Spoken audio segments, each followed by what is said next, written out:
Just about everything we see is based on reflection. Okay, absolutely, I look up at a light and there's light coming off there. That's not reflection, that's emission. But just about everything else is reflection. It's light bouncing off surfaces and coming to our eyes, or coming to the camera in this case.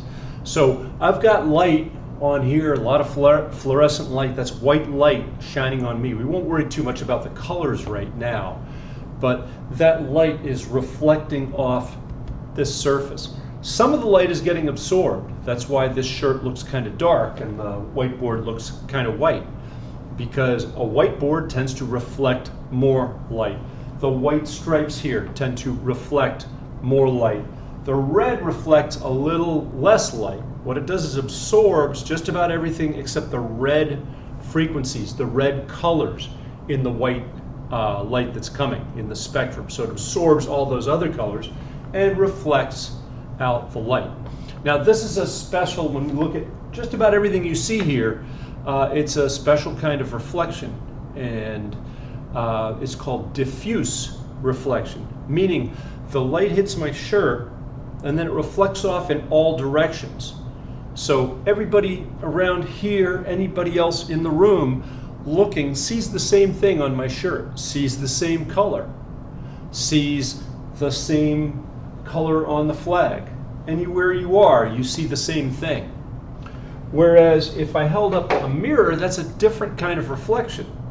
And the camera is seeing stuff that's coming from over there, right? But if you were sitting over here, you'd be seeing stuff that came from over there, because the image is forming in this mirror from a different location. And that's a different kind of reflection. So let's talk about those two kinds of reflection.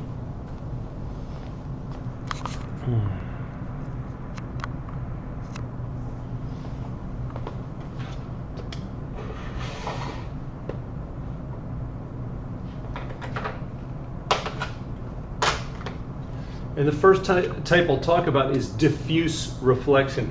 And we can think about reflection, you can think of a pool ball bouncing off the cushion.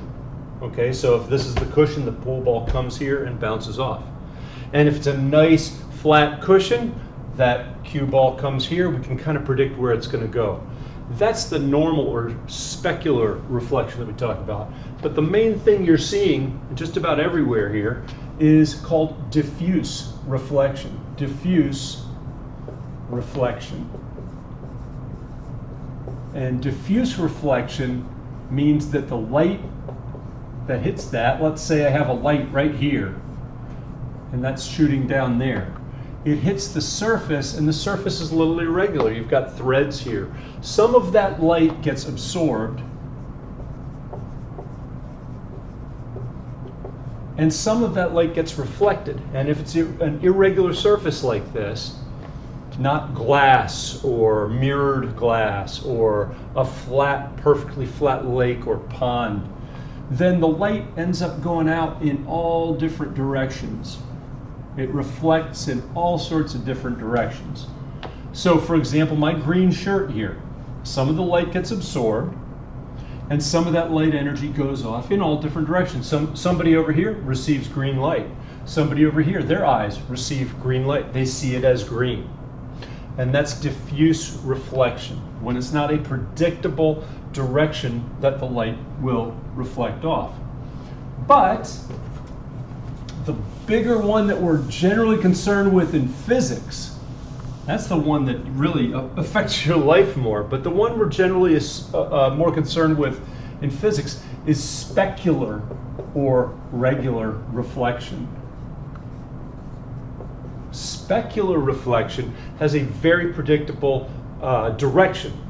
So if I have a light here, here's this light, and it's shooting out a beam in this direction, it's going to behave kind of like that pool ball. It's going to go off in that direction. The light, any light that comes in here is going to go off parallel in that direction.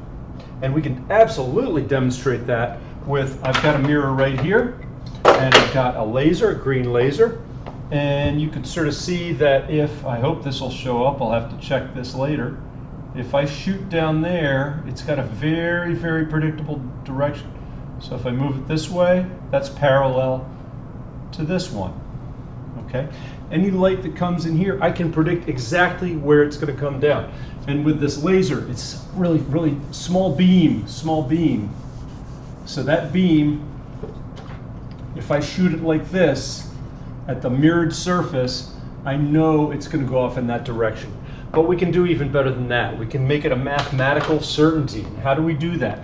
Well, first we take the surface. There's the surface. It's a boundary between two media, air and mirror.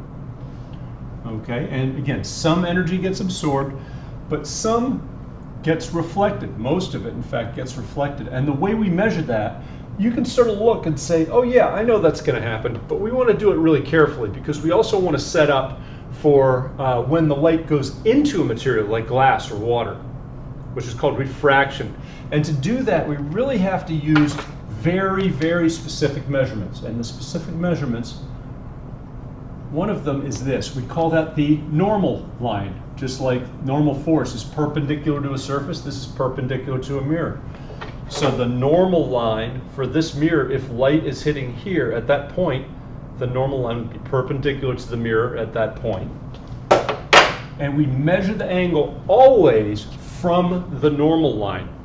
Okay? So we always measure that angle, and those two angles will be equal for specular reflection. So this we call the angle of incidence, or the incident angle. I'll just put incidence there. This angle is the angle of reflection.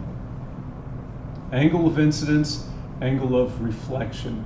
We sometimes call those theta I and theta R. Theta I, I'll just put theta R. And those two angles are equal. It's a very, very easy law. So, but the hard part is always remember to measure from that normal line. You have to draw the normal line. So if the light is bouncing off there, you must draw the normal line at that location, a perpendicular line to the surface. And then if you measure the angle of incidence, you can predict the angle of reflection. If you observe the angle of reflection, you can determine the angle of incidence. Okay? So that's pretty easy.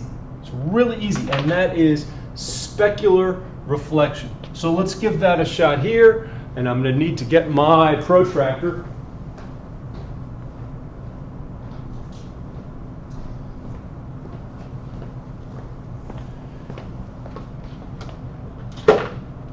Okay, so if I shine a light right here at that part of the mirror, and I shine it from over here, let's go up here. Let's have a really small angle of incidence.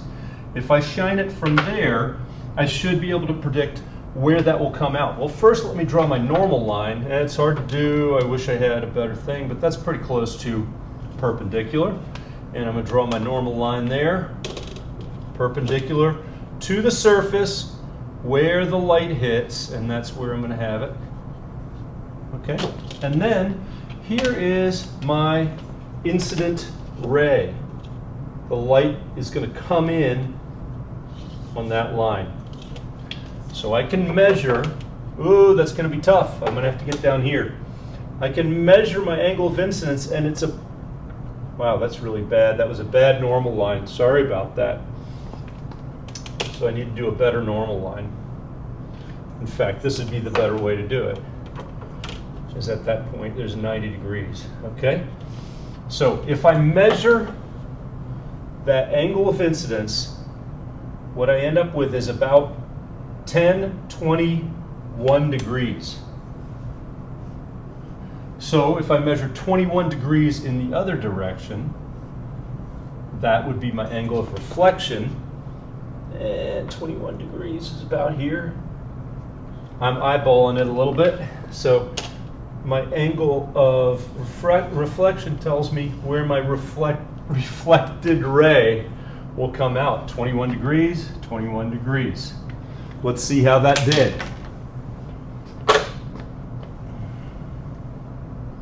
So there I'm shining it along that line, and look, it comes out right on 21 degrees.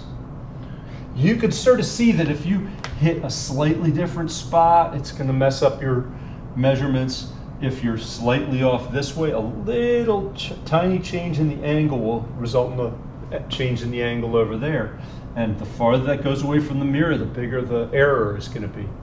So, diffuse reflection, everybody sees the same thing. You don't see an image from some other location, you just see this stuff. Specular reflection, mirrors, glass, etc. You have a really nice, easy law that shows angle of incidence equals angle of reflection. And that's how we start out reflection and mirrors, and eventually we can talk about spherical or curved mirrors. The next thing we're going to talk about, though, is refraction, which is, well, if I look at this whiteboard, I can actually see the lights of the room reflected off there. So it's a mix of diffuse reflection, this, where anywhere you stand you see the same thing on that writing, and specular. There's a little bit of specular reflection off there. Okay, when we get to specular reflection,